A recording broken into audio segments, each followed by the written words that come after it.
Honey, I'm home. Back here, sweetie. How was it? Worst weather I've ever seen. You should put some coffee on. It'll warm you up. Alan's Baked. Again. Welcome back to Alan Fake. It is January 8th, 2:26 a.m. and we are going to play the game. We are going to spend some time with Wake. So I actually want to play this, try to finish it maybe within like a week or a week and a half, because I actually got Alan Wake 2, which I bought at a discount on the PSN store. So I'm looking forward to trying that out. I'm almost done with Control. Is that a plasma TV? Oh, Wake was living fancy. He is a best-selling writer, so... Yeah, I got Alan Wake 2 from the PSN, so I'm looking forward to trying that out, and I'm almost finished with Control. The only thing I have to do is just beat that damn mode monster. Get the couple remaining trophies. I still have the DLC, but that's something I can work off on and on. I mean, I can work on and off on my own time, so... You know, not super critical. It's mainly just a bunch of busy work. But plot-wise, the only thing we have left is to beat that damn mode plan, and we're pretty much finished with Control. The entire game, we've 100% in everything, so... Once we do that and finish up this game, then we can start Alan Wake 2. I know this game has DLC, but I don't think it's super critical. I think we can probably start Alan Wake 2 without it. Especially because I don't have American Nightmare, which I know is kind of like the... Not like a sequel game, but it was kind of like a side story. But I don't even have that for my Xbox 360, so we're going to have to go without that. I know Mr. Scratch plays an important part in that role, but at the same time, I also know, without revealing any major spoilers, I also know that what happens in that scenario doesn't actually matter much in terms of the overall fate of his character, so we're just gonna have to skip it because I'm not getting that for the 360 to play it. So we're gonna stick with just this and the Coffee's on. Great, thanks. I'll need it if I'm gonna finish this by tomorrow. Damn, look at the advancement in detail from Alan's face compared to Jesse's in Control and Emily. You can tell they really improved a lot in terms of how to use the gaming hardware. Damn, there's a blizzard outside in New York.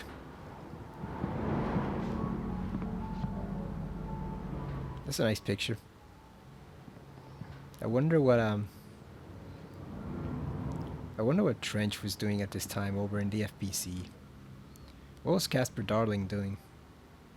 Was he just getting his freak on? Like, I've been reading some Control fanfic. There's a lot of people who really like Casper Darling with certain characters, but the one I actually think they nailed is Rhea. It's obvious in the game that he and Rhea Underhill had some type of relationship. Oh, there's the oldest house. Right? That is the oldest house, isn't it? Like, that's not the CIA building or the NSA building, right? Like, there's a building in New York that it's kind of an open secret that it's pretty much an NSA listening post or gathering place, but that's not it, right? That like, is it me, or is that the oldest house? Years before they ever did Control. That's got to be it, right? Towering skyscraper in New York. It's either that or the NSA building, one or the other, but since it's Remedy, I'm thinking it's the oldest house, right? Before any of us even knew what that was. Yeah, what do you think Trench was doing at this time?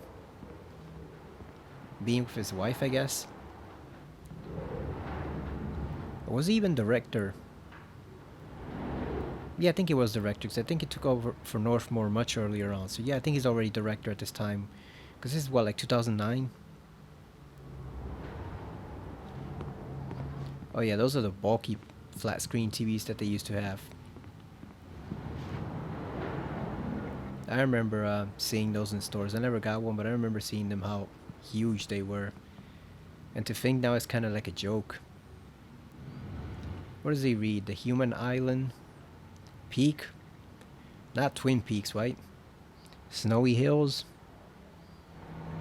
You don't have to beware of the snowy hills. You gotta beware of the silent hills. Those are the dangerous ones. Those are the most dangerous. Yeah, I think that probably is the oldest house.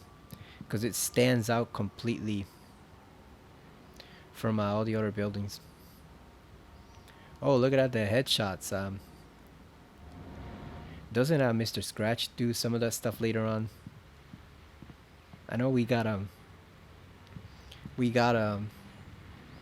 headshot of him in Control. He looking freaky when he's kind of stalking Alan's wife in her apartment. Oh, Alan's got guns. Oh, that's a trophy. I thought that was an actual pair of decent guns like that. They look like the gold Lugers from Resident Evil Code Veronica. Alan Wake, the sudden stop. Oh, we got a manuscript page.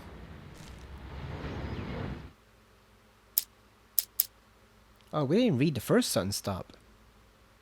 It's true what they say about the fall and the sudden stop at the end.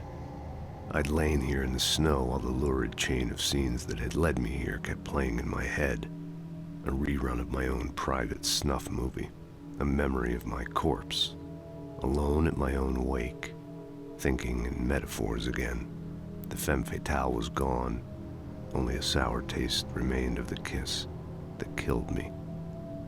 Hey, it's Trench.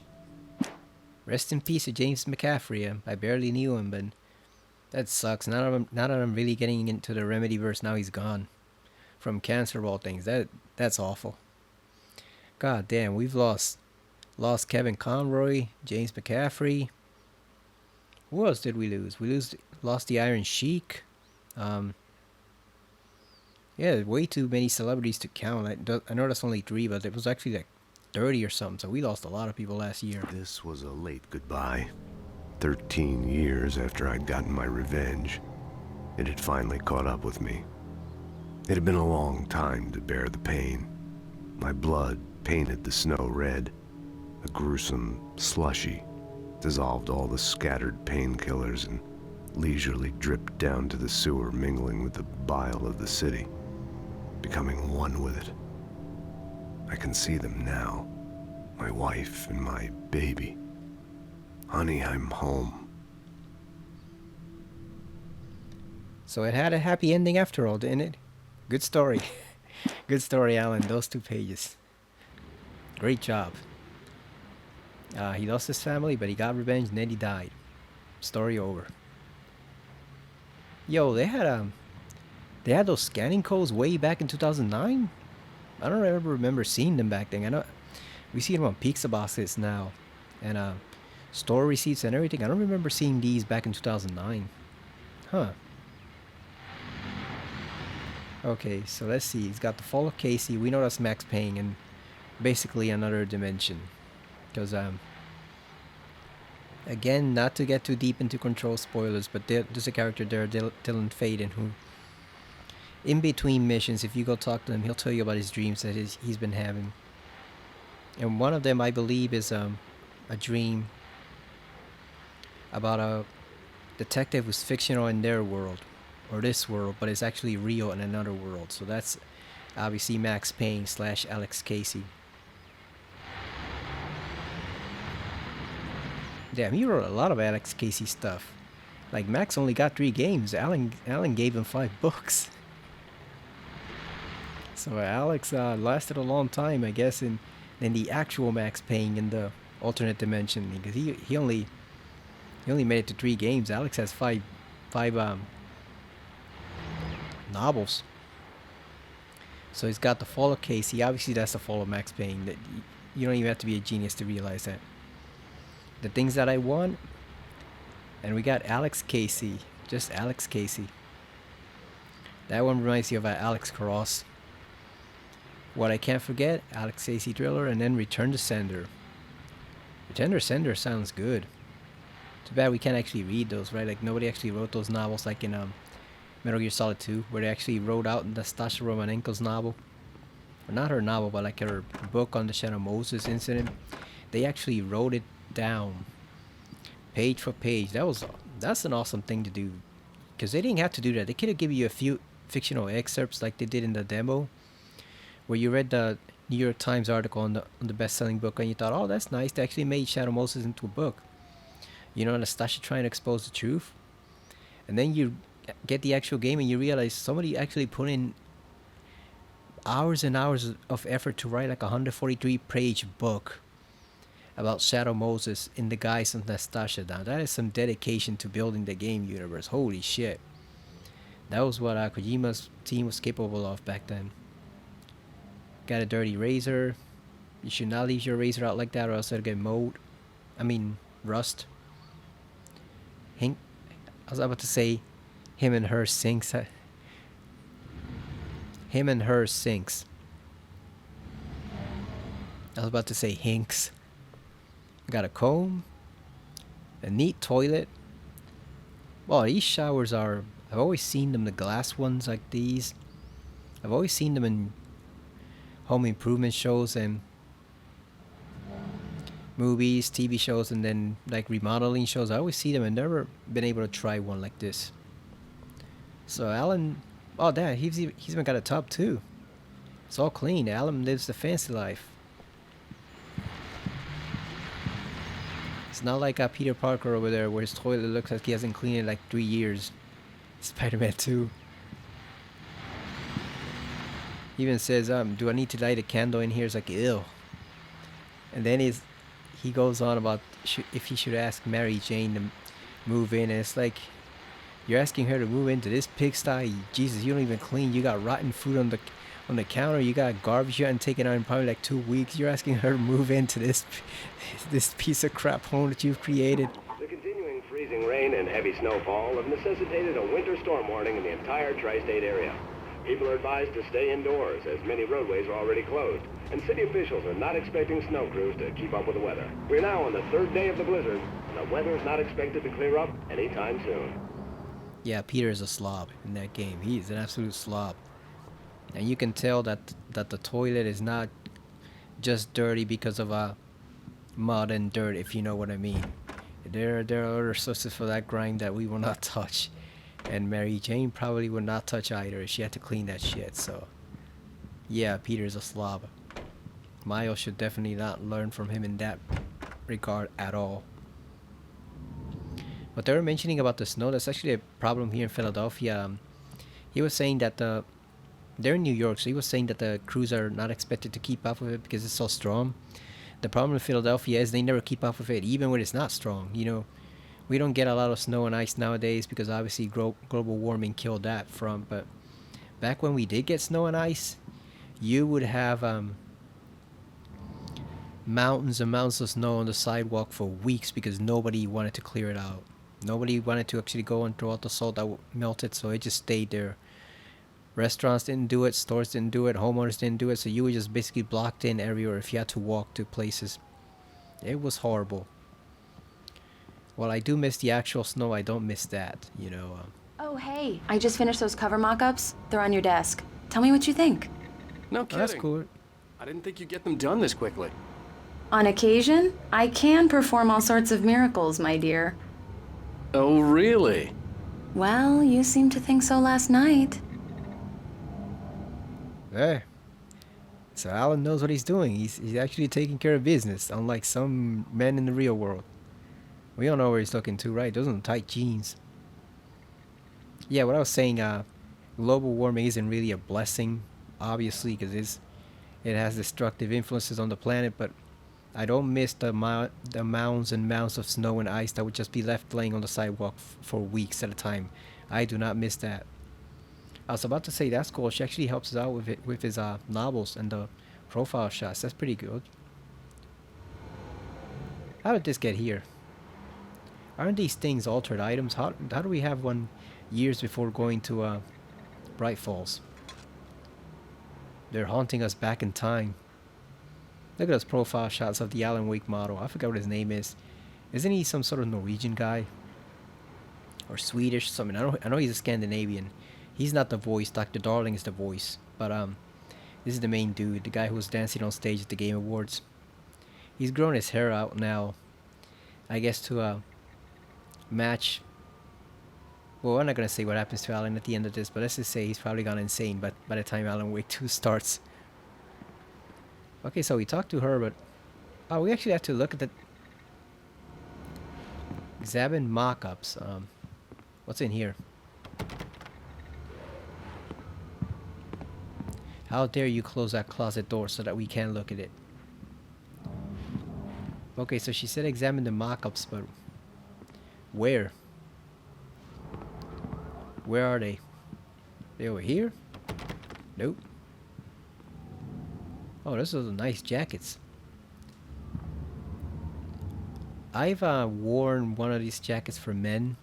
The short, tight leather jackets. I can tell you they're actually not that comfortable. They look good. They make a fashion statement, but they're actually not that comfortable to wear, especially in colder temperatures. It's more for like showy fashion than anything. I bought one from Sears back when I worked there, and I had some spare money. Oh no, this is the bathroom. What are we doing over here?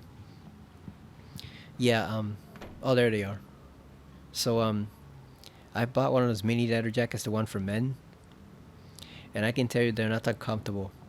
And having seen the women's one, when we had to sort out the women's section of clothes and restock and everything, I don't think the women's one are particularly comfortable either. They're definitely something that are more for fashion and showing off than actually using it or even to keep you warm.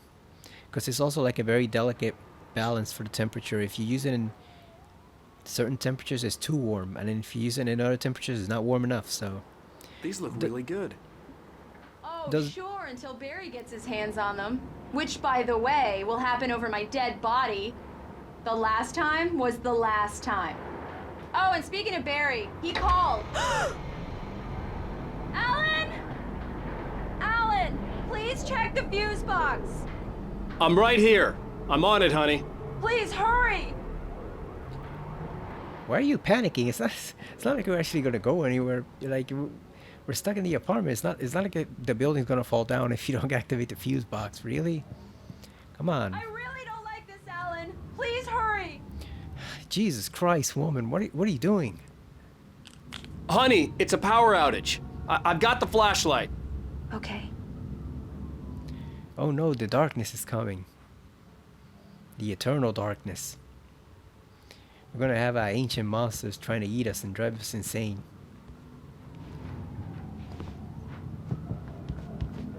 Like Jesus, it's not like the freaking building's gonna fall I'll be down. right there. Come on, deep breaths, okay? Hi. I guess she's afraid of the You dark, okay? but still. I'm sorry. It just really spooked me. Don't worry. We'll just break out the candles. It's not even that dark. You can still No, see. It's stupid, but it's just, especially when I'm not prepared for it, you know? It gets to me. I love you. Tell me a story, writer. Okay. I used to have these nightmares when I was a kid. The dark really spooked me, too. When it got really bad, my mom gave me this old light switch. She called it the clicker. The clicker, huh? Yeah. If I ever got scared of the dark, I could just flip the switch and a magic light would scare the monsters away. Oh, sure. Here it is. Alan. Maybe it'll help you, too. Yeah, nice story, writer boy. You made that up right now, didn't you? No. Seriously. I love you, even if you are a liar. Thanks for this. I think the clapper would have been better. Just clap your hands and the darkness miraculously goes away. No batteries needed.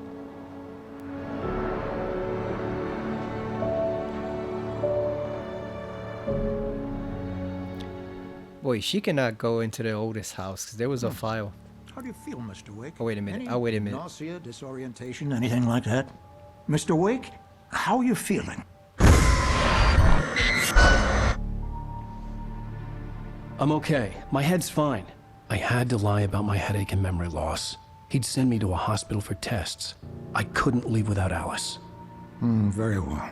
I don't think you have a concussion, but you've obviously been through quite a shock. You should take it easy for a couple of days. Thanks.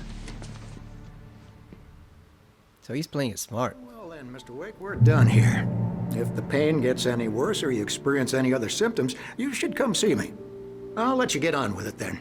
Sarah, Sheriff Breaker, is waiting for you. She's very good at her job. I'm sure she can locate your wife in no time. Doc Nelson was the image of a small-town doctor. Sheriff Breaker had called him to the station to take a look at the cut in my head. Breaker's gonna die, isn't she? Again, I have not read anything about what happens to the other characters in this game. I'm just assuming since she's a young sheriff and eager to help, I'm assuming the darkness is gonna kill her, right? Because it has to eliminate every possible I believe you'll person find the who sheriff can in her office. Just go who down can the corridor. help her, who can help him. I'm sorry you had to cut your morning fishing short for this, Doc. Oh, she's a beauty, ain't she? Not the biggest I ever caught, if you can believe that coming from an old fisherman like me, but she's right up there. Now, she's a largemouth bass, which is what you're after if you prefer a lure. Now, if you want either trout or salmon, on the other hand, then it's fly fishing for you. You a fishing man, Mr. Wake? Oh, doesn't really matter, I suppose. But it can be very relaxing out there. You can't get me off the water this time of year. Closest thing to heaven. I'll take your word for it, Doc. Yeah, he's playing it smart. He would definitely survive being stuck at Crystal Lake or something with Jason. He'd make all the right moves. I was about to say that his wife really can't be in the oldest house because there's a file there where they were thinking about asking her to come in for some interviews. And that place is dark as hell in some corridors. Even when it's perfectly normal, it's still dark. So there's no way she would be able to walk in there without having some huge reassurance, either drugs or something, because just their normal conditions are dark as hell in that place. And they wanted to bring her in there for an interview, you know, to ask her what happened here with the Bright Falls incident. There is no way she could have done that, because she just would have started freaking out as soon as she hit the dark corridors, because the oldest house likes its things dark. Everything seems to be fine. I don't have the luxury of being complacent, Deputy Grant. The bulbs will need changing soon. You can't change them in the dark. I'll be sure to take care of it, Miss Weaver. Have a nice day now. Very good. I'll come back later on to remind you, just in case. I know you can wrap yourself in Christmas lights. Alright, let's see who's missing. Oh, the cat is missing. Oh, that sucks. The darkness got the cat. They ate him. Have you seen this man? Disappeared on 6/20/07. Identifying features, knack for winning contests. Oh, there's my old nemesis 555. You bastard. There it is again. Missing Richard Boff, Bruce Dansky, Jacob Miller, on a camping trip overdue, haven't been in contact. If you have seen them or know their whereabouts, please call 555-9932. Damn, that's my own nemesis, the 555. It's like Audie. Audie's nemesis in Control is the clog, which is this entity that keeps trying to clog the pipes in the building. This is my old nemesis, the 555, because I hate that. Now that I know the background behind it, I hate that I can see it everywhere, in every movie, every game, every TV show. I hate it. I hate that damn 555. I hate it. Come in, Mr. Wake. Your phone's on the desk. The battery was dead. It's charged now. Yeah, I've heard you can wrap yourself in Christmas lights to ward off the Your darkness. phone, Mr. Wake? Jesus Christ, why is everybody in such a freaking hurry? Have you started looking for my wife yet? My men are already on it. Now, can you tell me what happened? I'm not sure. I can't remember. We were arguing. I walked out of the cabin. The cabin on Cauldron Lake? How did you end up at Stucky's gas station? I wanted to tell her what had happened last night, but I couldn't. She'd lock me up. Excuse me. I need to take this. Hello? Alan, please help me. Damn, should have taken it in the Stop office. talking to the law. You'll do exactly what I say if you ever want to see your wife. Who is this? Go to the back lot. There's a hole in the fence on the left. Look inside the junker. I left a little something there to convince you we're all on the same page here. After you ditch the cops, you're gonna meet me in Elderwood National Park. There's a spot called Lover's Peak. Midnight. Don't do nothing stupid, pal. We're watching you. Mr. Wake, can I help you with anything? I need to get some air. The sheriff said I could go out back. Of course, Mr. Wake. You can get there through the cell corridor. Just don't mind Walter in there. He's one of our regulars. I thought he quit drinking for good. Oh, no such luck. He went on a bender and beat Danny pretty badly. He started shouting like that the moment he woke up. Damn. Beat him up? Oh, we got a thermos and a manuscript page? Oh, hell yeah. Oh, wait, there's the manuscript page. Alice sees a shadow. Alice looked through the viewfinder, lining up the shot. Cauldron Lake was breathtaking. Something caught her eye. A figure standing in the shadows behind the cabin, like a thin woman in a black dress. She lowered the camera and looked again. No one there. Just a collection of bushes that looked vaguely human-shaped. She shook her head and laughed. Yeah, there was something there. I'm guessing it's the shadow version of her. He's got a good voice for reading audiobooks. I don't know who that actor is. I mean, I know who he is, his face, but I don't remember his name. He plays Dr. Darling in Control. He's Alan's voice. He's got a good voice for reciting audiobooks. Like, I've been listening the past couple days, or the past few days, to the Twilight Zone Companion on audiobook. It's on YouTube. Don't tell anyone I told you that, but it is on YouTube. You can listen to it for free. I've been listening to it these past few days. The narrator they got for that book is really good, and I thought at the time, I don't know how I missed it. I thought the guy who wrote the book, Mark Zicree, whatever, was actually the guy narrating. I thought he was the one doing the actual voice, but no, it's this other narrator they got. And even after it's been like 4 years since I last listened to that book, but it is still really good. Makes you want to seek out all the other books he's done. I know the Star Trek. I know the Star Trek volumes have different narrators each. I think they. Oh, I guess that's the guy they were talking about. Hey, you! Can you help me? Can you turn the lights on? No, they're gonna eat you. Sorry, pal. It's them or me. I mean, it's them or it's you or me. So they can take you. Hey, please help me, man! Please turn the lights on! Oh yeah, he's dead. They're gonna grab him at some point.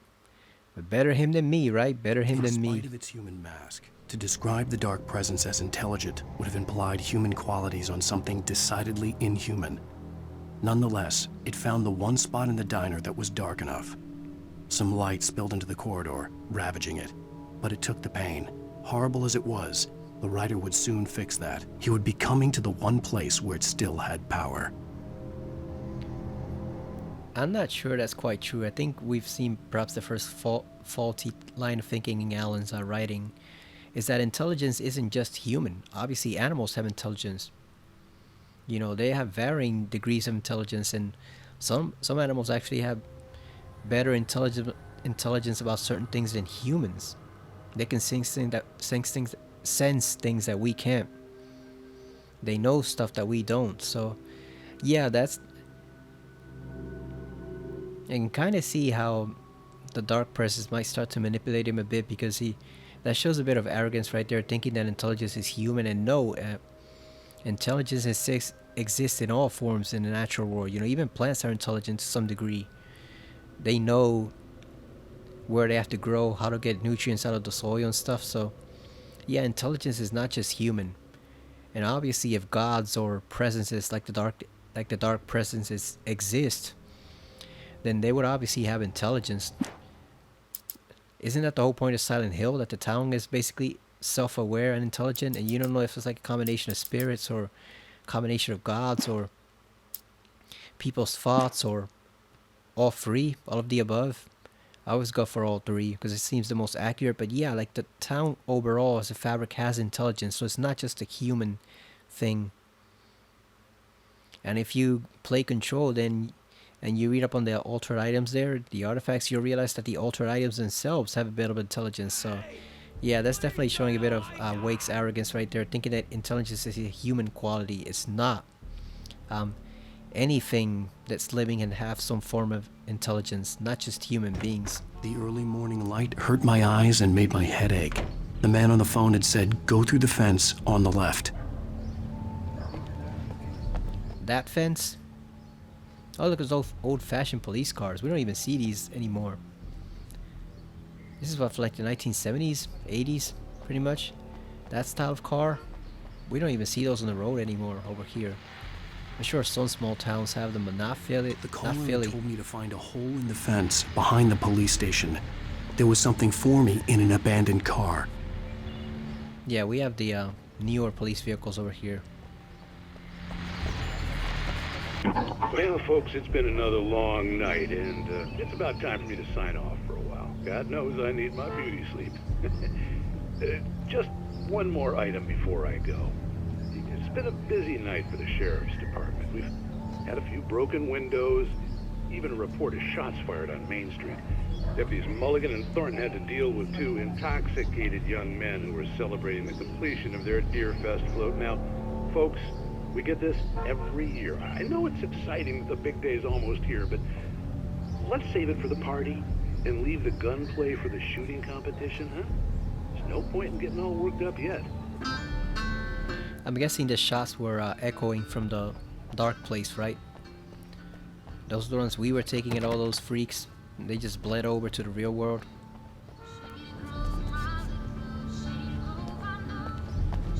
Is there anything we can steal in the ambulance? Health kit? Medicine?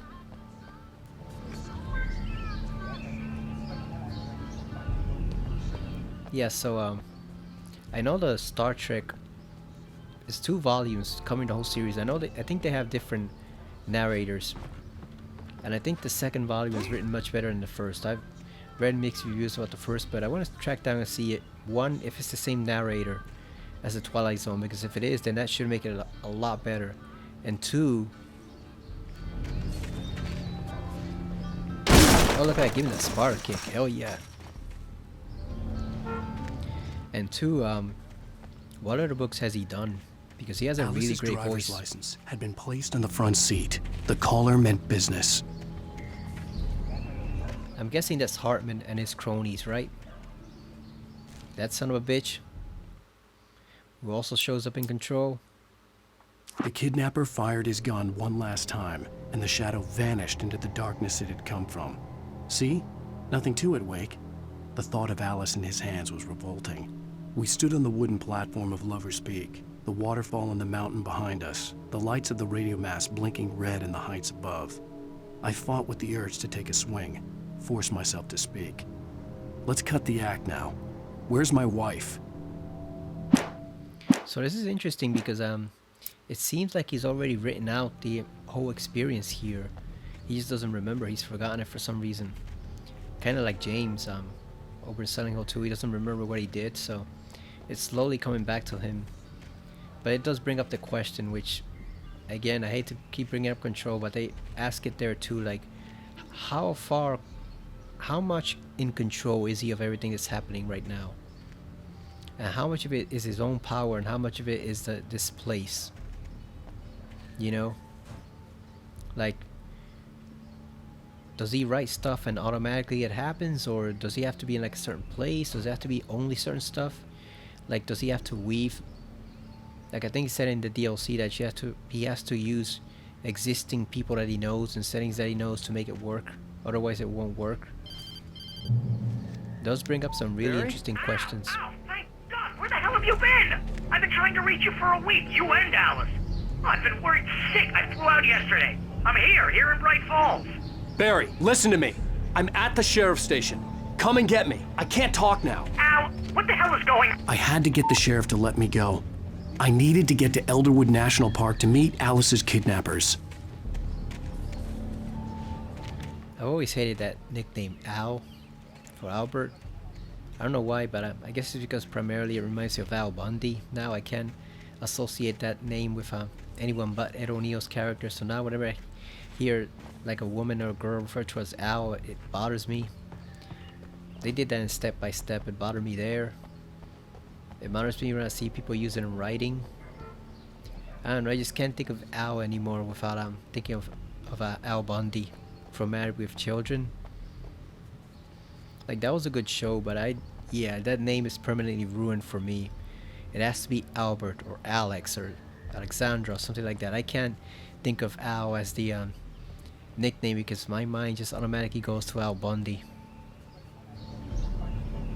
Speaking of which, Barry, we're in some serious trouble here. Bring guns, Barry. Lots and lots of guns. We're gonna need them.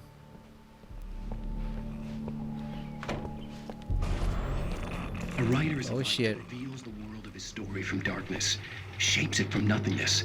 The way a sculptor carves a statue from a block of granite. If I stop, the world I'm making dies. Darkness will reclaim it. It's a long, hard journey into the dark. Alice's life is at stake, but I can't think about that, or I'll lose it.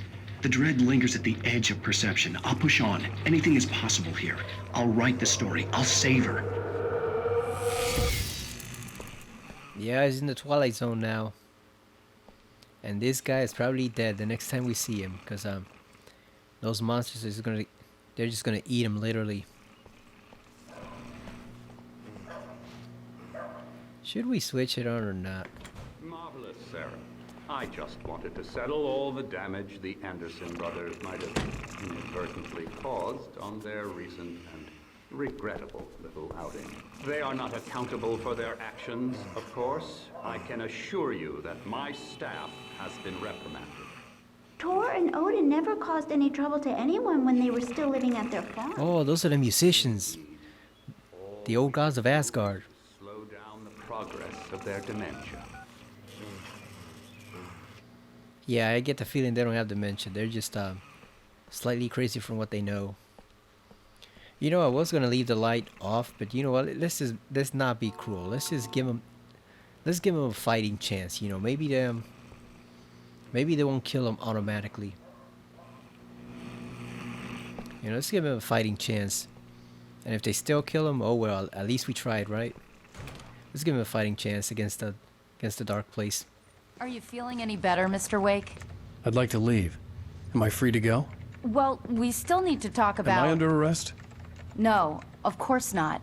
But I need to know where you'll be staying so I can get in touch with you. I'd avoid the motel. The Majestic is known for its roaches. The cabins at Elderwood are pretty nice, though. That sounds perfect. I'm Dr. Emil Hartman. Oh, there he invite is. you to stay at Cauldron Lake Lodge. Did you talk to my wife? I had the pleasure of discussing your situation with her on several occasions. Did you set something up with her? I invited her here. My clinic is a place where... Damn. Take it easy. Gave it away, Alan. You should let him talk. Hey, nobody move! Get your hands off of my client! Who are you? I'm Barry Wheeler, his agent. If you have business with Mr. Wake, you talk to me. You yokels won't know what hit you once I sick my lawyers on your asses. No harm done, Sarah. I'm all right. I don't want to press charges. Mr. Wake, my offer still stands. Of course he doesn't. Piece of scumbag trash. What the Guy hell sucks. was that about, Al? We don't need a replay of that thing with the paparazzi. I thought they were gonna lock you up. He kind of looks like guy who played George on Seinfeld, right? Jason Alexander. Everything. He thought I was certifiable, but when he heard about the manuscript, I had him. The fact that I'd written something, even if I couldn't remember it, was enough for him. He smelled money. And he believed that Alice had been kidnapped. Anything beyond that was another story. I had a midnight appointment with the kidnapper in a place called Lover's Peak, somewhere in Elderwood National Park.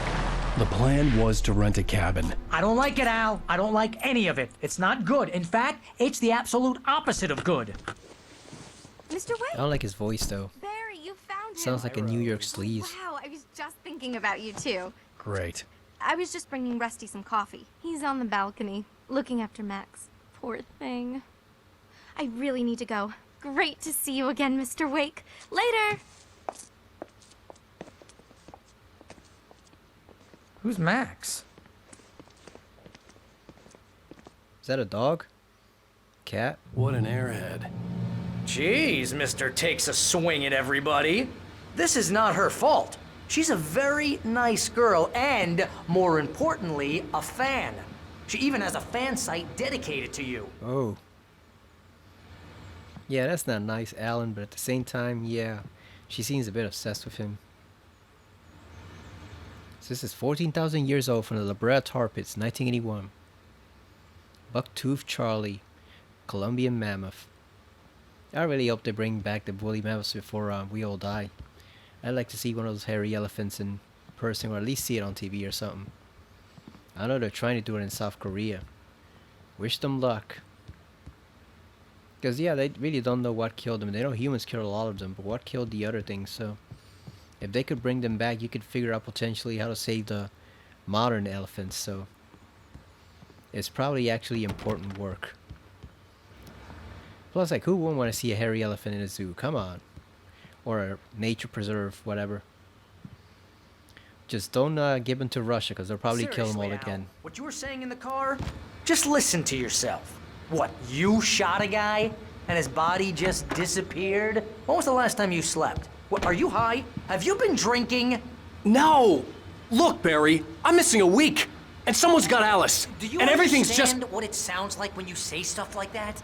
Don't get me wrong, it's a good story, could be a bestseller. But when you start confusing fiction with reality, you're buying yourself a ticket to the funny farm. All right, wait here. Damn, look at the size of those cheesy puffs. Look at that. God damn, that's a huge ass bag. If you have bags like that in store over here, we don't get shit. Our bags are half full of air. Okay, where is the kidnapper? Oh, we got garlic and vinegar. Gummy yummies. That's legalizing marijuana, right? So they would probably be just plain old fruit candies, right? They probably wouldn't be special gummies, if you know what I mean. Even though we probably need those right now. I do, oh, is that him? I do like how he saw through Hartman immediately. Because oftentimes, characters in stories like these don't see through the bad guy immediately. I like that as soon as he got one glimpse of him, he knew somehow he's behind this. He doesn't know fully yet, but I like that he saw through him right from the very beginning. Easy there, boy. I'm almost done. Oh, it is a dog. Rusty, right? You run cabins. Oh, Mr. Wake, I'd shake your hand, but mine are kind of full here. Actually, I'm sorry about this. Would you mind grabbing the registration form from the desk? It's just across from Bucktooth Charlie. Okay, sure. That What dog looks like he's made out of Crazy wood poachers. or Max clay. here got his foot caught in a trap.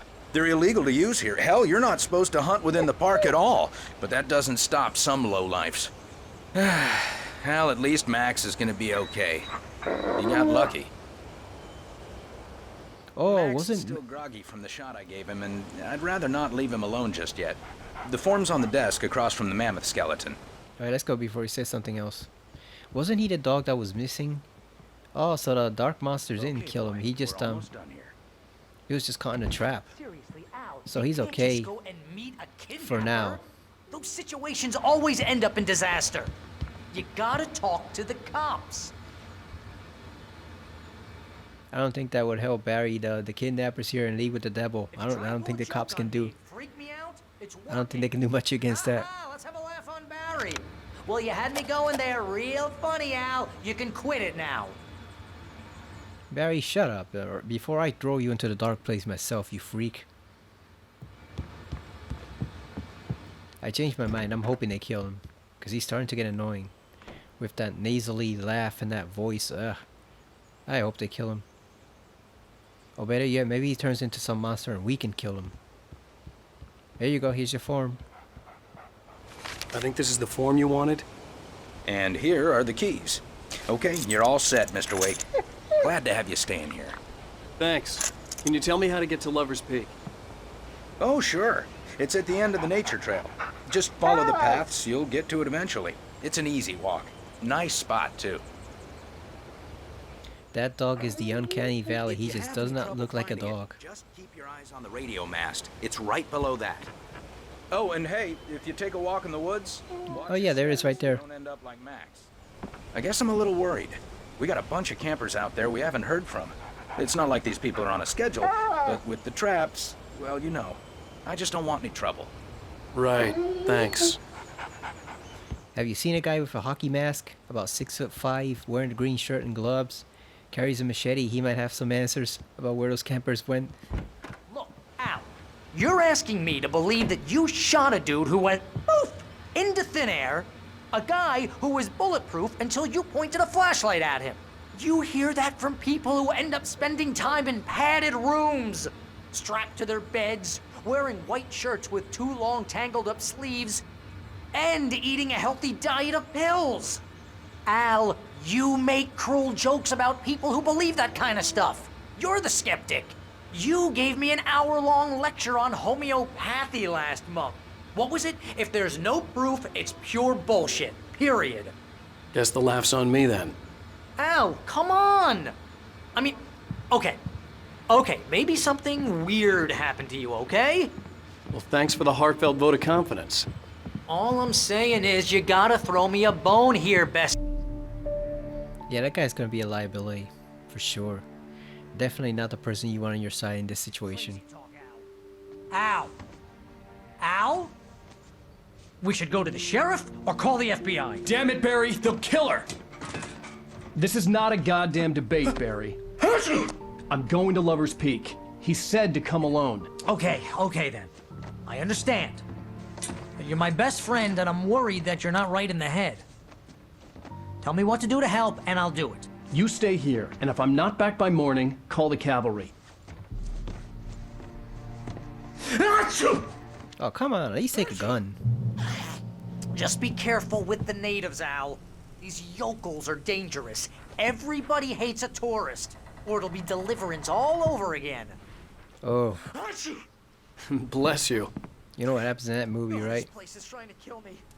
I'll bet there's mold in here, spores, poison ivy, God knows what. This is so not worth a 15% commission. You don't even know what mode is. If you go to a place in New York called the Oldest House, they'll show you what mode is. That mode is supernatural. It's so freaking toxic that if you eat a little bit, it won't kill you. It'll turn you into a mold man. And then you go and spread it to other people and they turn into mold man. And before you know it, there's 26 mold men walking around the whole building. Like they own the place.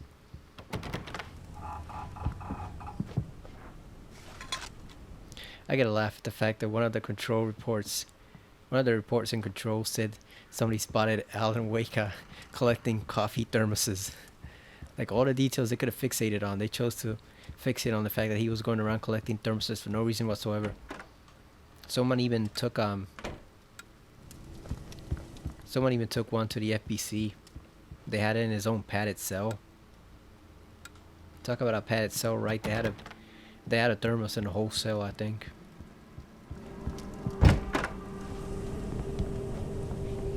I don't know why, because it's obviously not gonna do anything, but I guess they thought it was evidence from the whole incident. Damn, we don't even have a gun. Come on. I'm gonna go meet God knows how many kidnappers in the middle of the woods with no gun. You seriously? Come on, you could have asked this chump here to actually get you a gun. Or a shotgun or something, hunting rifle, I don't know, anything. Like, do you seriously gonna go into the middle of the woods unarmed to meet a party you don't know how big it is, how many numbers they have? Like, even if this place wasn't haunted by an extra dimensional force, it would still be crazy. You could show up there could be 10 dudes waiting for you with rifles just to hold you hostage for like a ransom or something. Oh, they even had a hot tub, I guess. Yeah, you don't know how many dudes there could be there. At least you'd have a fighting chance if you had some type of weapon. You're going out there with just a flashlight, knowing what you know and seeing what you've seen. Oh, okay, he does have it. There it is. Spirit every step of the way, Al. Okay, so he does have his gun, but he's only got 12 bullets. What happened to all the other 50 we have? I guess they didn't transition from the dark place, because we had 50 of those things. Where are they? Oh, that's the cabin. I believe that's the cabin. They have a mock-up on it in the control section for the Bright Falls AWE. Alright, we gotta find some more bullets then. Because 12 is not enough. Here's another manuscript page. Let's see. Barry doubts Wake's sanity. Sounds like Barry isn't fully sane himself either. Barry had never gotten along with Alice, but he knew Alan loved her with an almost frightening intensity. And now something had happened to Alice. And here was Al armed with a gun and saying things people got put in padded cells for. It was as if his friend had experienced a massive psychotic episode and was now totally disconnected from reality. It scared the shit out of Barry. Or he slipped into the Twilight Zone. You ever think of that, Barry? Jackass? Gee, what a surprise to find out she doesn't get along with him. Hey, is that the fridge from Control?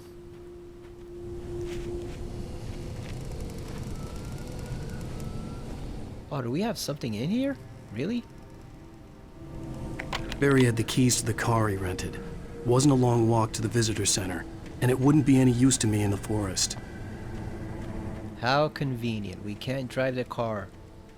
So we can run over whoever's trying to hold us hostage. This wasn't the smartest thing I'd ever done, but I was still angry with Barry for trying to talk me out of it. These people had called me right in the sheriff's station. The cops wouldn't scare them, and they had Alice.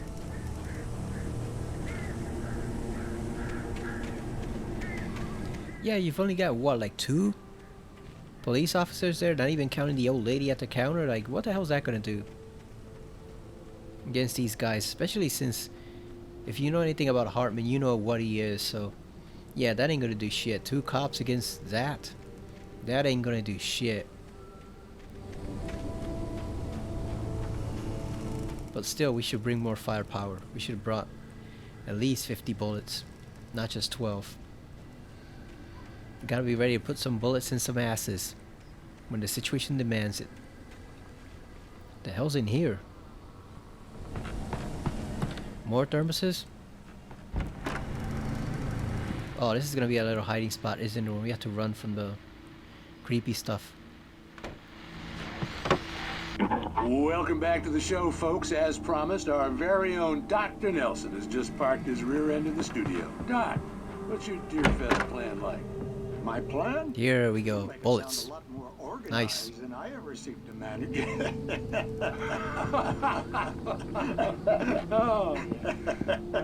No plan, really. Just taking the atmosphere. I'm getting a little too rickety to do much more than that, you know. Oh, tell me about it. No sack race for us older gentlemen, huh? Yes, exactly, Pat. But I'm going to check out the parade, of course. And I'll be one of the pie contest judges, too. Well, that takes a different kind of constitution. Oh, yeah. It's my kind of exercise. Now, Doc, seriously, you're in pretty good shape, though. You're the outdoors type. I know for a fact you're an avid fisherman. That's right. Matter of fact, just caught a heck of a largemouth bass early this morning. But you're not taking part in the fishing contest? No, not this year. See, Pat, I'm just not that competitive anymore. Now I just like to take my time and enjoy the peace of it. It's no fun if I need to worry about what I'm catching, you know? Well, considering your track record, the participants are probably pretty happy you feel that way. Well, Pat, that's kind of you to say. I think we have to listen to all the radio stuff to get a trophy. I know we have to watch all the TV programs. Yeah, let's switch that on. We don't want anything coming in here. Where's the other TV shows too? I want to see more of those. The fake Twilight Zone ripoff. Incidentally, I recently found out there were apparently a lot more Twilight Zone imitators than I actually thought were around. There's one that was actually created by Roald Dahl, the guy who wrote Charlie and the Chocolate Factory. Believe it or not, before he wrote those children's books, he was a horror anthology writer, or wanted to be. Oh shit, we've transitioned over. We are no longer on the earthly plane of dimension. We are somewhere else now. You can see it, even this tire is moving. Drop hazards.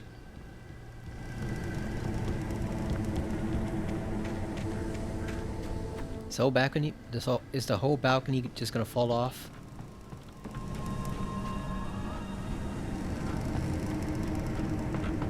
Yeah, we're in the dark place now.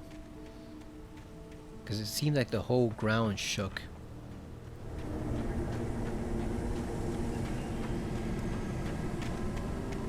I'm trying to find more bullets. There's gotta be some more around here.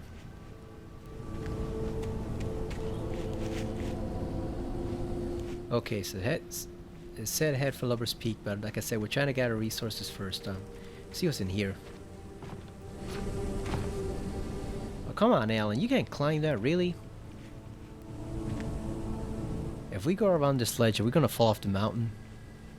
Do we have to go over here and circle around? I guess we do. I guess he can't climb like Jessie. She can climb any surface, but Alan, I guess he actually needs to walk, because he's too out of shape to jump a measly 4-foot fence. Nice, Alan.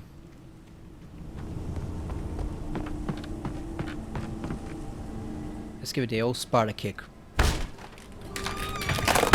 Damn, he knocked down the whole fucking door. What the hell? I thought it was gonna swing open. He knocked down the whole damn door. Give me those bullets. Oh, there ain't shit in here. Oh, what a ripoff. No lights, no power. Oh, that sucks. We can't turn on the TV. Oh, wait a second. We can. Let's see what it is this time.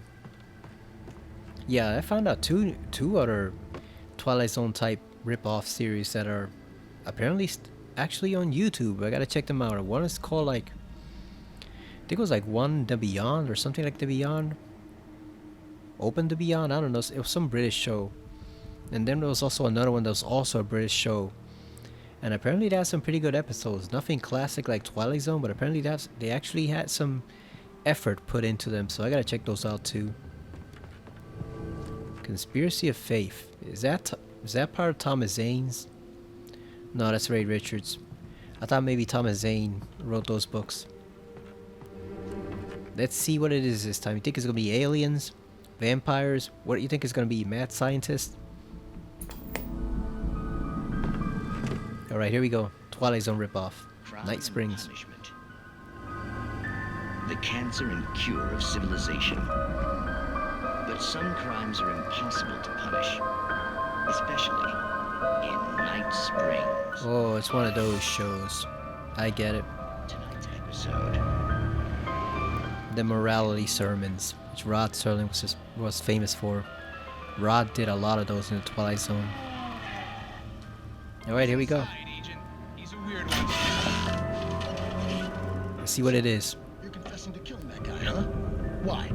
Had it coming? Yeah, but why would you do that? I mean, you're a nice guy. Normal. Took a kid to a soccer game. So how come at the game, you pick a guy and, quoting from the arresting officer's report here, assault the victim's head area repeatedly with the weapon of choice being a pair of bare fists? Wow, that sentence really flows, huh? So did he kill him or not? Okay, so you mess him up. But why? Who was that guy?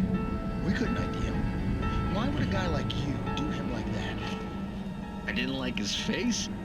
Well, you must have hated it, because you really went to town there. I mean, there's no way to tell what Oh, damn, he smashed him. That must be difficult. But then we ran the fingerprints. Got a match. Your prints. Identical. Huh, how about that? Your son said you were wearing a white shirt when you took him to the game. The white shirt is on the dead guy. It's plenty red now.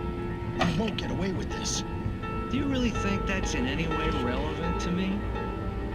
I had plenty of time to talk to my boy before the cops arrived, you know? He won't stop screaming, am I right? You think he's ever gonna be okay? I left my mark. Believe me. You bastard. What? You gonna shoot me? What's the point? I'm going to prison. You got me. I don't understand any of this. And you never will. Don't worry. Maybe you'll see me again, Agent. Maybe in the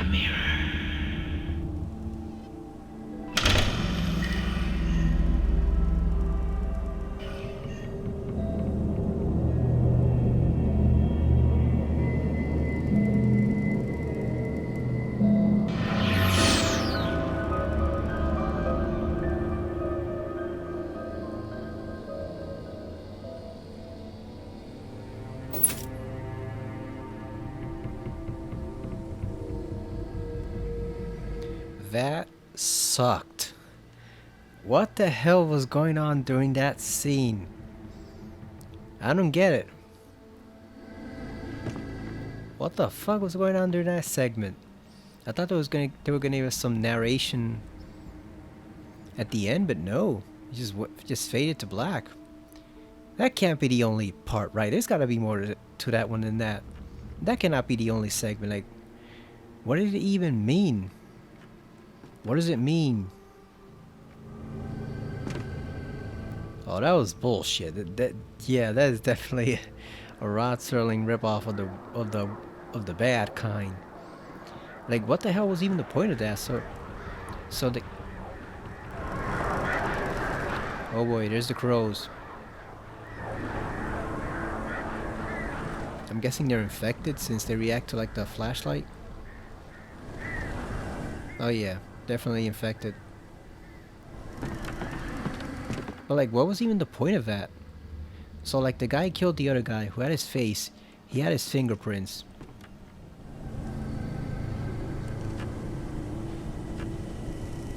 I'm gonna have to look that one up later on because I have no idea what the hell happened there.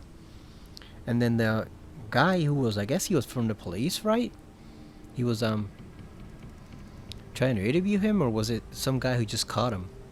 Or was he like a psychologist or something, trying to interview him, and it said there was no reason for why he attacked him, but then the other guy apparently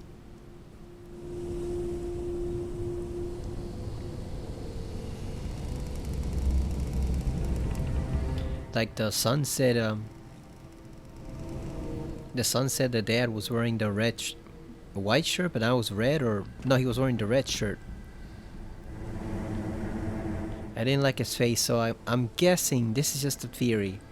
I think I just realized this. I'm guessing the guy he killed was a double from another dimension.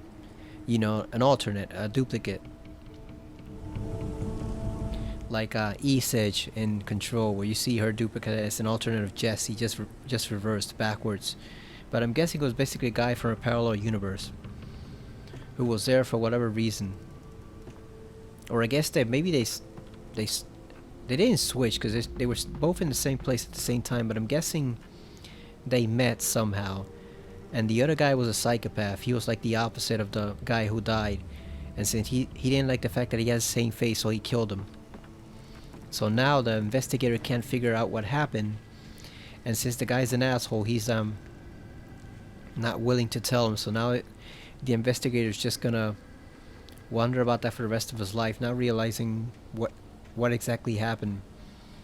But I'm guessing that's the closest thing, right? Because there was an episode of The Twilight Zone many years ago when it first ran called Mirror Image, which dealt with duplicates, evil ones from another dimension. So I'm guessing that was it. I'm guessing the guy with the white shirt, or the red shirt, was the actual boy's dad. But then he had the misfortune of meeting up with his duplicate or double, whatever you want to call it, doppelganger. And that doppelganger was less than sane, so he killed him. And then just to put a lid on it, he went and spooked the boy by telling him all sorts of terrible things about what he did. So that's why he said, you think he's ever going to be right, because the boy doesn't understand either, but he knows somehow that this is like a bad copy of his dad. So yeah, I'm guessing it is murder, but it's murder committed by an interdimensional double, which means there's no way to really prosecute it. And then he said, maybe you'll see me, maybe you won't, in the mirror. So I'm guessing the mirror was the way the double came through it originally. Like originally he came through the mirror, but then he came through the mirror, but he stayed long enough to actually kill the actual guy from that dimension. Like that's what it sounds like. It is murder, but it's murder perpetrated by an interdimensional double, so there's no way to prosecute it. So if the other guy, the investigator, wanted justice, he literally had to shoot him right there, and he didn't shoot him. So like that's why they say crime and punishment, because there's no way to punish him now. The guy just went back to his own dimension, and he's left with nothing, just an unsolvable mystery. Okay, so I think I get it now, but I preferred the first one. The first one had humor and irony about it, but this one is like I said, I think I get the message they're trying to portray. Some crimes have no real way to properly resolve them. You kind of have to wing it. So like, the only chance the guy had to get justice was to shoot him right there in the room, and he didn't do it. So now the guy can haunt him too, because I'm guessing if he comes through the mirror, he could come through that other guy's mirror and kill him too. Or maybe his own double, his own duplicate could come to the mirror and kill him. Rose knew that Rusty was in love with her, and she liked him too. She liked him a lot. He taught her to dance, and life had certainly taught her the value of a man who was gentle. He treated her well, made her smile, made her feel good. But Rusty wasn't the prince of her dreams, and that tended to underline the unbearable truth. She was no closer to that Hollywood magic than he was. Ouch, that's pretty harsh. That's mega harsh. He's not good enough for her because he doesn't measure up to some Hollywood fantasy. Man, that is super harsh. It also gets back to what I've been saying a lot in videos I've made for games like RoboCop and Control and Spider-Man and a whole bunch of them, where I've been telling about how people go on and on about how damaging superhero films are, when really, in my opinion, the genre that has caused the most damage to the fabric of society in America is without a doubt romantic comedies, because they poison literally generations of women and men to act in ways that they think they have to, but they actually shouldn't. They really shouldn't. They've all been poisoned by those movies, and like, it's funny because like the main perpetrators of those films, actresses like Jennifer Aniston and you know, people who direct those types of movies, because she directs them too, and they hate superhero films. They hate comic book films, and it's like, talk about calling the kettle black. Like, it's just, you know, superhero films have had maybe a tiny negative impact on Hollywood. You've had a massive negative impact on society for the past 50 years or the past 60 years, and you're still having a negative influence on society, and you dare to criticize comic book films, you stupid bastards.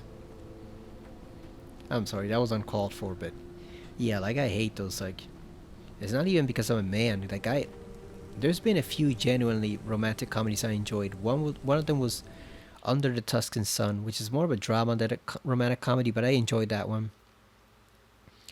I enjoy it better than Chocolate. LGBTQ, I guess, romantic comedy. It even has a straight character too. Actually, it has 4 straight characters, so I definitely enjoyed that one also. You know, everybody got their proper representation in that one. Everybody got to party and have a nice, meaningful relationship, whether or not it was based on sex. So everybody got their dessert there in that one. I enjoyed that one. I enjoyed Gilmore Girls, which I know is not a romantic comedy. It's more of a dramedy about Lorelai and her daughter, but I enjoyed the romantic arc between her and Luke, Lorelai and Luke, so I enjoyed that. And I even enjoy some romance in some of my favorite action or superhero horror films. So, you know, I'm not opposed to a good romance, but yeah, romantic comedies are largely poison.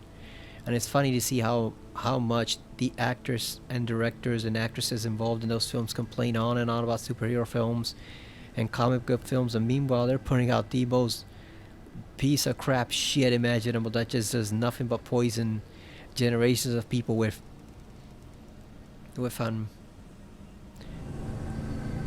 unrelatable ideals of romance and what it's supposed to mean. Like, it's one of those things where the hypocrisy is so freaking deep they can't even see it themselves. That's the way I feel about it. Like, I hate that genre. I hate it.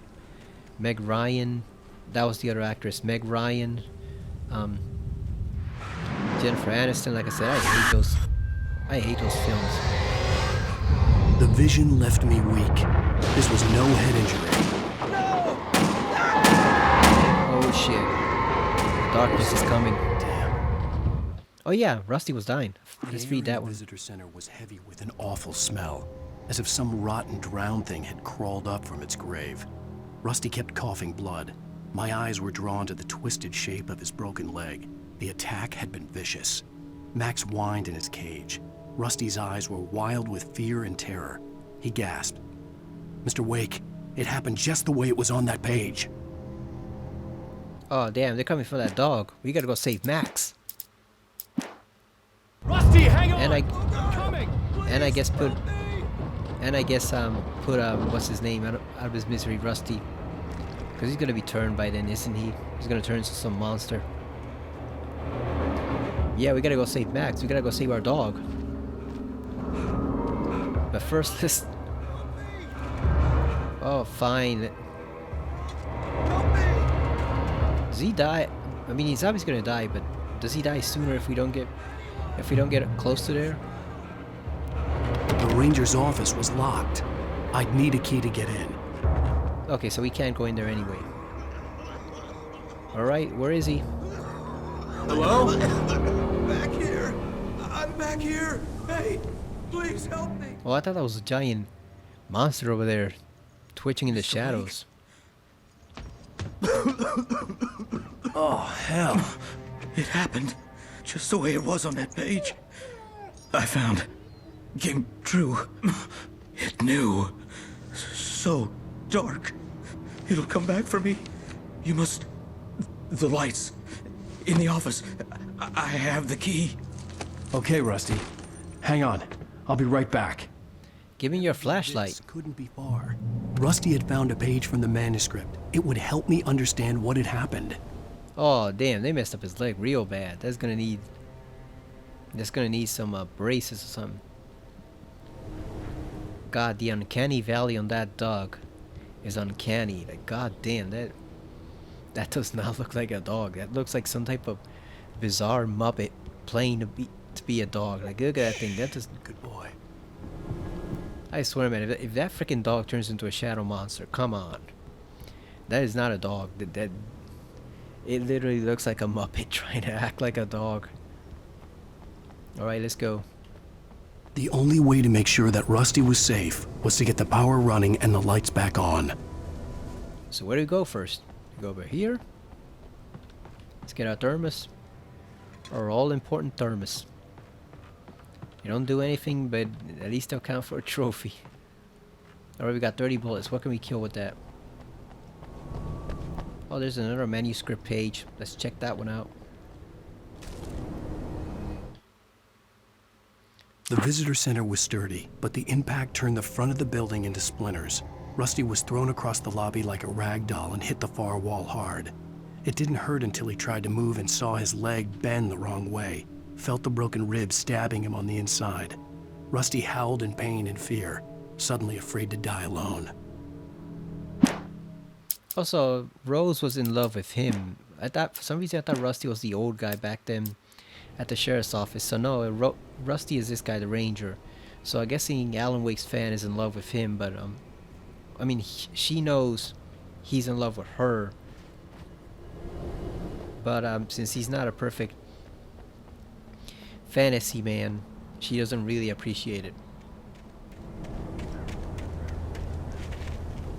Alright, let's see what's in here.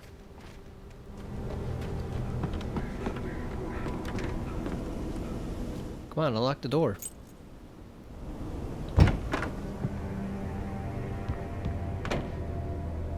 What are you looking at, Bear? I see you.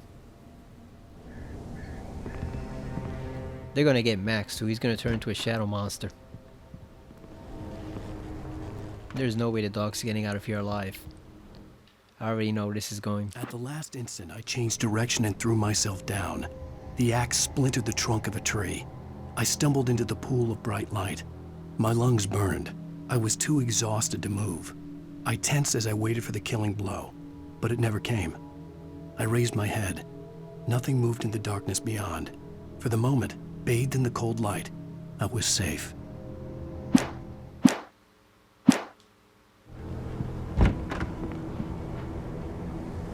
So we're at an hour 15 minutes. I've been recording for a while, but at the same time, I kind of don't want to leave off without having at least one fight, because all we've done so far is pretty much wander around the town. We haven't really done anything. Got some batteries and ammo, but we haven't shot even a single monster, so I kind of don't want to end the video without I was too late. fighting at least Someone one had destroyed the circuit breaker. one creature. There was no way to get the lights back on. Oh, damn. Oh shit. Rusty! It's Jober.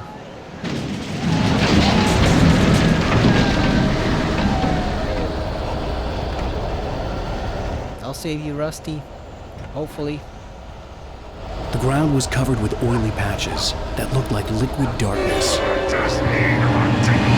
Oh, they got him.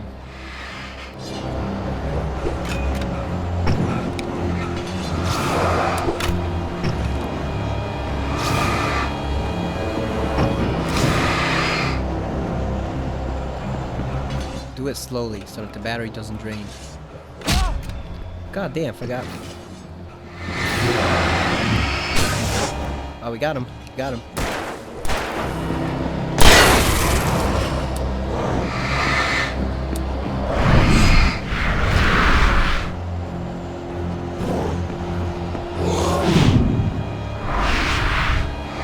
Yeah, I'm waiting for the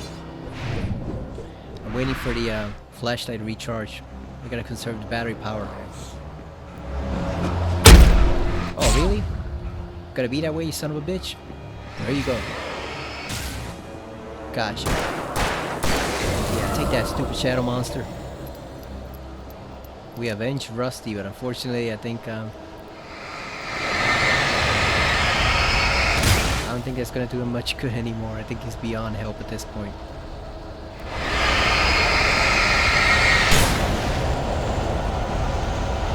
Those black tar piles are annoying and controlled because you gotta use like little portable lamps to clear them, and if you don't aim them exactly like the proper way, it becomes difficult to eliminate them, especially once you get to this area where it's like an elevator covered in this black stuff that you don't know.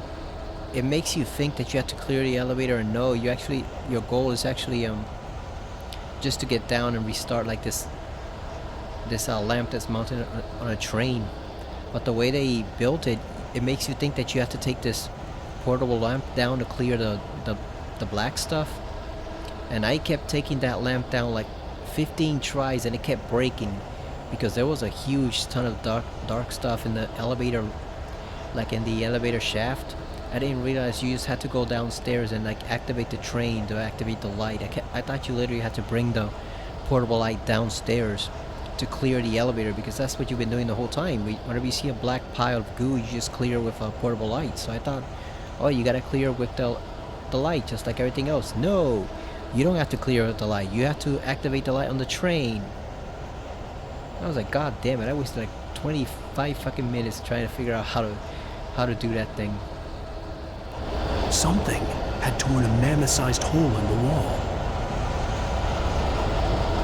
Oh, I thought for a moment I thought the mammoth skeleton got possessed by the shadow and just walked off on its own. Oh no.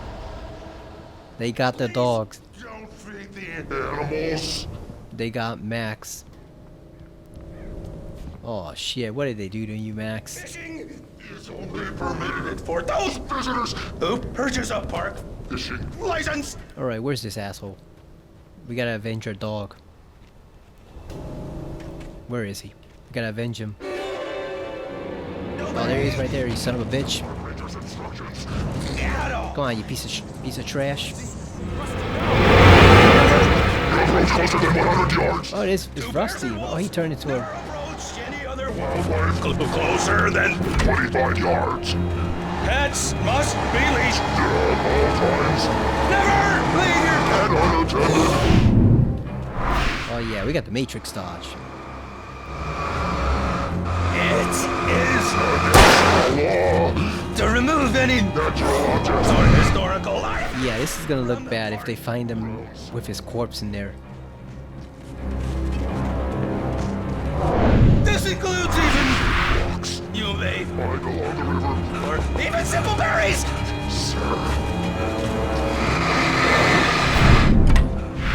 I think he's almost fading. Got him.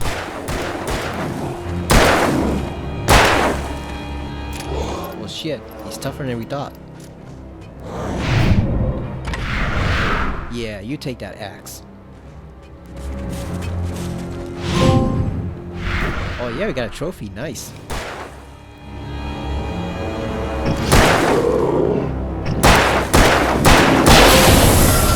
Oh, so long, Rusty. Good luck in the Shadow Realm. Oh shit, there's more of them. Fuck. Good thing we got unlimited ammo, right?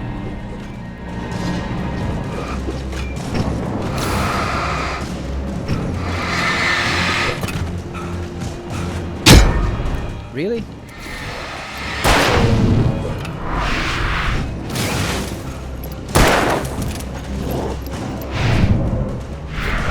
I like that dodge maneuver. Like the Matrix. Oh, come on, you son of a bitch.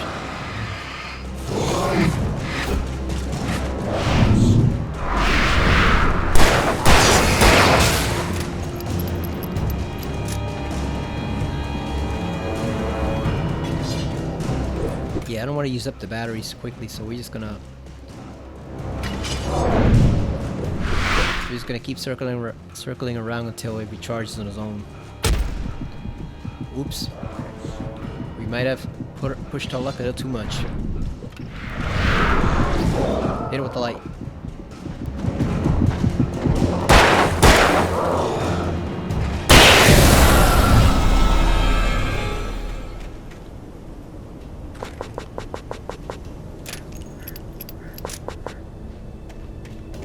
Alright, so that wasn't too bad. We unfortunately had to kill Rusty. I thought it was gonna be the dog for some reason. But I guess he killed the dog? Or maybe the dog's still out there. Max. But we got rid of Rusty. We killed the two cronies he had with him, so fortunately, so long, Rusty. You'll never get the chance to romance Rose. Oh shit, it is Max. He has turned into a monster. Oh fuck, we're gonna have to pull him down. Like old Yeller, we're gonna have to put him down. This is bullshit, man. How are you gonna take the dog?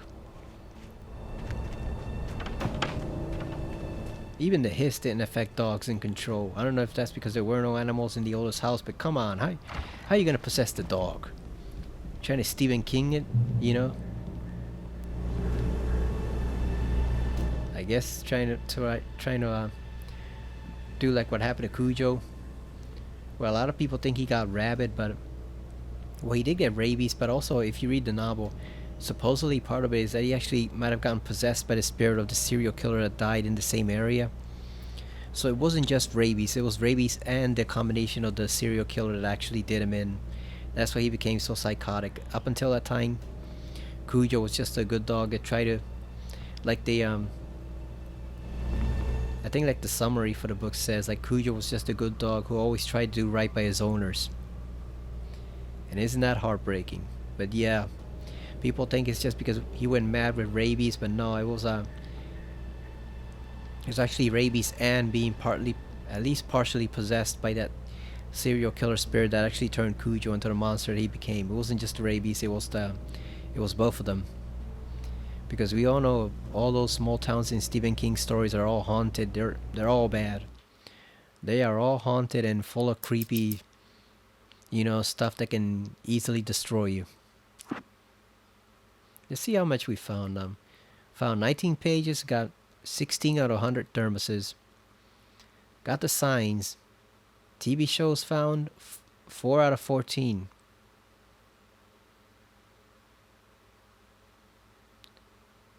Correct me if I'm wrong. Didn't we find 2 out of 14? How do we find 4?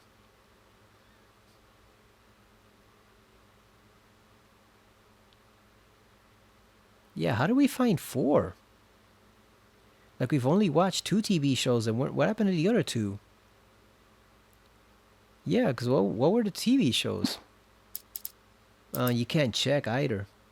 Yeah, because it was just a guy about the alternate reality. You know, the guy who had the little machine and he switched it off accidentally and killed himself. That was one. And then we had this one with the duplicate or the doppelganger from another dimension who killed his own double. You know, like Sliders. Sometimes they would have. Sometimes their doubles accidentally died, or else they had to fight him. But yeah, it was the machine guy who killed himself. One, he committed suicide. That was the first one. Then the second one was the double from the other dimension, the guy who killed himself. But then, what's the other 2 shows? Because I don't remember seeing any of that. Yeah, it says TV shows found 4 out of 14.